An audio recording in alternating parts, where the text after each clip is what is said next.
हमारी सरकार ने देश की सुरक्षा प्रणाली के साथ खिलवाड़ करने का काम किया है और अग्निपथ स्कीम लागू की है, जिसके अंदर 4 साल के अंदर उसको सेवानिवृत्त कर दिया जाएगा।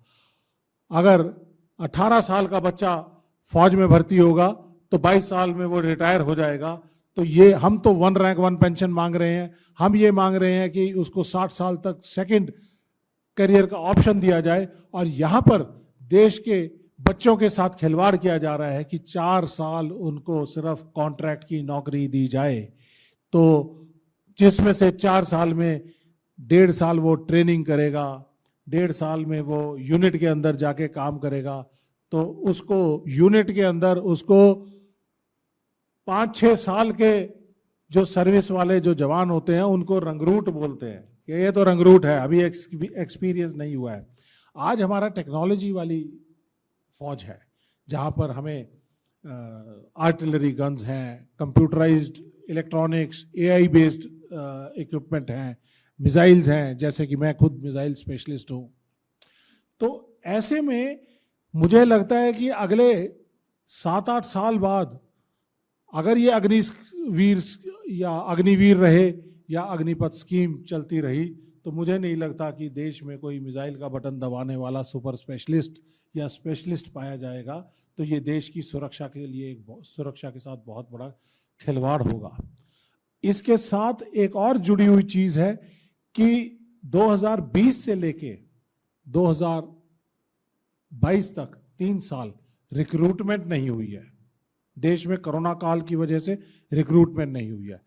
हमारे आर्मी, एयरफोर्स और नेवी में तकरीबन हर साल 75,000 जवान रिटायर होते हैं और उन 75,000 जवानों के अगेंस्ट हमारी भर्तियां होती हैं, लेकिन 3 साल में ये भर्तियां नहीं हुई। तो हमारे जो 3 साल में हमारी सेनाओं की जो कमी हो गई है, स्ट्रेंथ की जो कमी हो गई है, वो तकरीबन 2 से 2.25 लाख की कमी हो गई है। और जो अग्निपथ स्कीम है उसके तहत जो भर्ती की जाएगी वो सिर्फ 45,000 की होगी। तो इसका मतलब हर साल 30,000 बच्चे कम लिए जाएंगे, 30,000 की फौज हर साल कम होती चली जाएगी। तो आप ये उम्मीद लगाइए कि 8-9 साल के बाद हमारी सेना का जो स्ट्रेंथ है वो कितनी कम हो जाएगी। मेरे हिसाब से जो कैलकुलेशन है उसके हिसाब से आज टोटल मिला के हमारी जो स्ट्रेंथ है वो 15 लाख की आर्मी, एयरफोर्स, नेवी की, उसमें से तकरीबन 5 लाख हमारी स्ट्रेंथ कम हो जाएगी 8 साल के बाद। तो हम 10 लाख की फौज रह जाएंगे सिर्फ। तो जब हमारे वेस्टर्न बॉर्डर पाकिस्तान के साथ हॉस्टाइल है, हमारा ईस्टर्न बॉर्डर लद्दाख से लेकर अरुणाचल तक का 2,500 किलोमीटर का बॉर्डर हॉस्टाइल है चाइना के साथ, तो हम इस घटी हुई फौज के साथ, कम हुई स्ट्रेंथ के साथ कैसे उनके साथ लड़ाई लड़ेंगे। तो ये एक हमारी देश की सेनाओं के साथ जो उसका फैब्रिक है, उसका सिस्टम है, जो उसके ईथोस हैं, उसके साथ जो खिलवाड़ हो रहा है। तो मैं ये मानता हूं कि मोदी सरकार हमारे देश की डिफेंस फोर्सेस को कमजोर कर रही है, जैसे कि उन्होंने बाकी सभी इंस्टीट्यूशंस को कमजोर करने का काम किया है, तो डिफेंस फोर्सेस को भी कमजोर कर रही है। ये हम कतई बर्दाश्त नहीं करेंगे।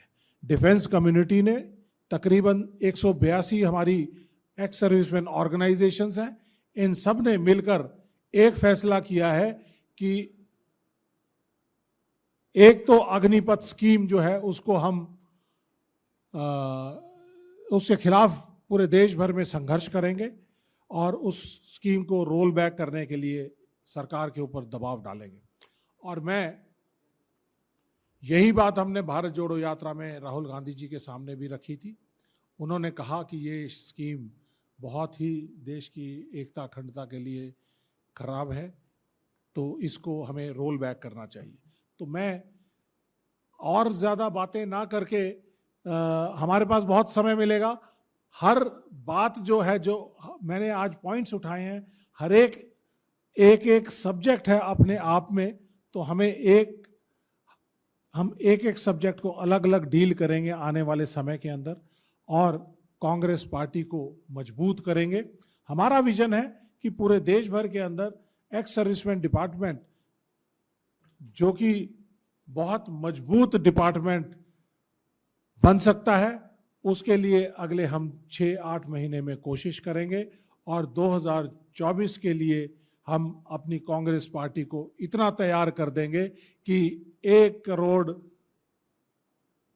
जो डिफेंस कम्युनिटी के परिवार हैं उनको हम कांग्रेस की प्यार की, भाईचारे की, सहिष्णुता की, मोहब्बत की विचारधारा से और जो डेवलपमेंट की विचारधारा है उसके साथ जोड़ेंगे और कांग्रेस पार्टी को इसका बेनिफिट मिलेगा और कम से कम 7-8% वोट शेयर मैं गारंटी करता हूं कांग्रेस पार्टी को कि हम इस तरह से मस्टर कर सकते हैं और कांग्रेस पार्टी जो है आने वाले 2024 में सरकार बनाएगी और 100% बनाएगी। बहुत बहुत धन्यवाद।